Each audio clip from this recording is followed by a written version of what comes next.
बिस्मिल्लाहिर्रहमानिर्रहीम। अस्सलाम वालेकुम यूट्यूब फैमिली, कैसे हैं आप लोग? उम्मीद है आप लोग खैरियत से होंगे। आज तक आपने बहुत ज़बरदस्ती और मज़ेदार सी कढ़ाइयाँ, बीफ कढ़ाई, मटन कढ़ाई, चिकन कढ़ाई कई दफ़ा बनाई होगी और खाई होगी, लेकिन आज जो कढ़ाई मैं आपके साथ शेयर कर रही हूँ बहुत ही ज़बरदस्त टेस्ट होता है उसका। और जो लोग दाल पसंद नहीं करते वो भी इस कढ़ाई को बहुत ही ज़्यादा शौक़ और मज़े से खाएँगे। आज हम बना रहे हैं बहुत ही ज़बरदस्ती माश की दाल कढ़ाई। यकीनन आपको पसंद आने वाली है, बहुत ही ज़्यादा मज़ेदार और ज़बरदस्त सी रेसिपी है। तो आइए रेसिपी स्टार्ट कर लेते हैं। बिस्मिल्लाहिर्रहमानिर्रहीम। 250 ग्राम माश की दाल ले ली है मैंने, यानी कि 1 पाव, और इसको बहुत ही अच्छी तरह से साफ़ करके इसमें से कंकर पत्थर चुन के इसको मैंने भिगो दिया है तकरीबन 2 घंटे के लिए। और 2 घंटे बाद मैंने एक पैन ले लिया है, यानी कि एक पतीली ली है मैंने, और उसमें इस दाल को ऐड करके साथ ही मैंने इसमें 3 गिलास पानी डाल के इसको बॉईल करने के लिए रख दिया है। जैसे ही हम दाल को बॉईल करने के लिए रखेंगे उस वक्त हम आँच जो है चूल्हे की थोड़ी सी तेज़ रखेंगे और ढक्कन इसका खुला हुआ रखेंगे। जैसे ही झाग ऊपर आएंगे, यानी कि झाग जो होते हैं दाल में थोड़ा सा मैल कुचैल जो मौजूद होता है, जब इसको बॉईल करते हैं तो वो झाग ऊपर आ जाता है। तो इस झाग को हम दाल से रिमूव कर लेंगे, क्योंकि इससे ना टेस्ट ज़्यादा अच्छा नहीं आता और दाल का कलर भी काफ़ी मैला मैला सा रहता है। तमाम झाग जो है मैंने रिमूव कर लिया है दाल के ऊपर से।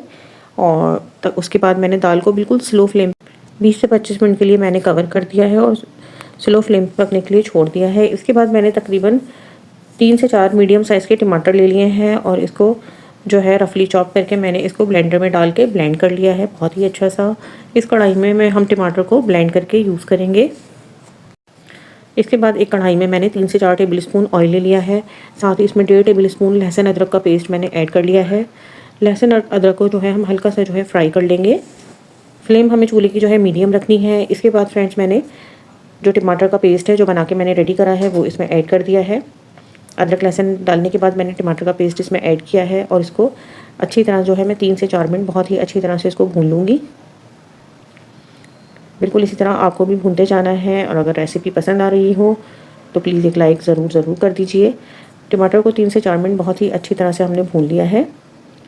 इसके बाद इसमें हम कुछ मसाले ऐड करेंगे। देखिए कलर जो है बहुत ही अच्छा सा आना शुरू हो गया है।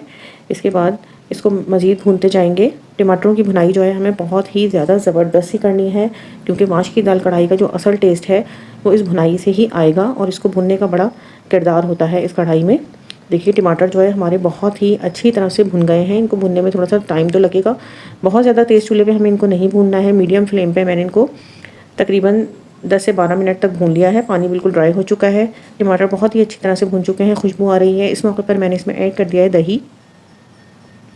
3 टेबल स्पून जितना मैंने इसमें दही ऐड कर दिया है। जैसे ही ऑयल ऊपर आना शुरू होगा इसमें मज़ीद मसाले ऐड करेंगे। इसके बाद मैंने इसमें 4 से 5 तेज़ वाली हरी मिर्चें ले ली थी और इनको चॉप करके हरी मिर्चें मैंने इसमें ऐड कर दी हैं। इसके बाद मैंने इसमें ऐड किया है तकरीबन 1 टीस्पून पिसा हुआ ज़ीरा पाउडर।